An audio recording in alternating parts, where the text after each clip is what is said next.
ఈరోజు మన మధ్యలోకి ఒక బ్రదర్ వచ్చారు. ఆ తమ్ముడు ప్రతి డిసెంబర్ నెలలో ఆ రోజుల్లో వారింటి దగ్గర తన ఉద్యోగస్తులందరినీ పిలిపించి, బంధువులందరినీ పిలిపించి సువార్త వినిపిస్తాడు. ఆ తమ్ముడు ఏ కంపెనీలో పనిచేస్తాడో ఆ కంపెనీలో ఇంజనీర్ ఆ సువార్త కొట్టడానికి వచ్చాడు. నాకు తెలిసి ఈయన చిన్న వర్కర్. ఆయన వచ్చి బ్రదర్ నన్ను పరిచయం చేసుకున్నాడు. నేను హైందవ కుటుంబంలో నుంచి ప్రభు దగ్గరికి వచ్చాను. నేను అడిగా, సార్ మీకు ఎవరు సువార్త చెప్పారు సార్? మీకు వాక్యం చెప్పిన పాస్టర్ గారు ఎవరు సార్?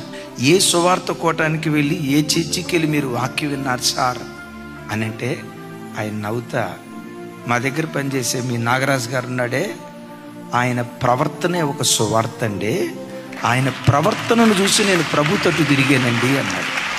ఏంటయ్యా ఆయన ప్రవర్తన అన్న? 9ంటికి డ్యూటీ అయితే సార్ ఎగ్జాక్ట్గా 8:50 కల్లా పంచి కొడతాడు. ఈవెన్ సింగిల్ డే ఆ బిడ్డ ఆలస్యంగా వచ్చినట్లుగా నాకు తెలియదు.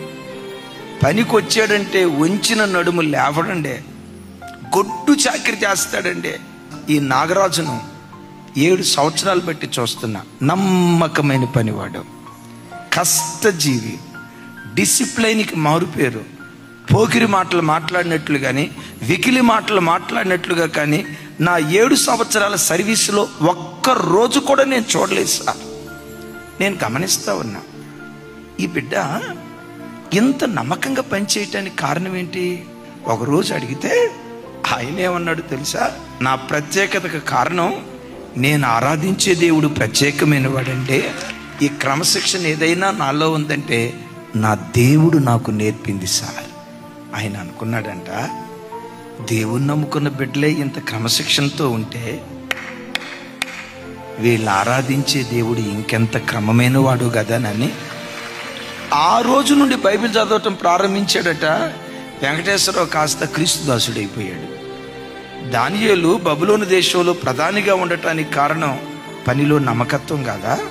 యోసేపు బానిస పిల్లోడిగా వెళ్ళినవాడు పోతీఫర్ ఇంట్లో విచారణకర్తగా నియమించబడటానికి అతని నమ్మకత్వం కాదా?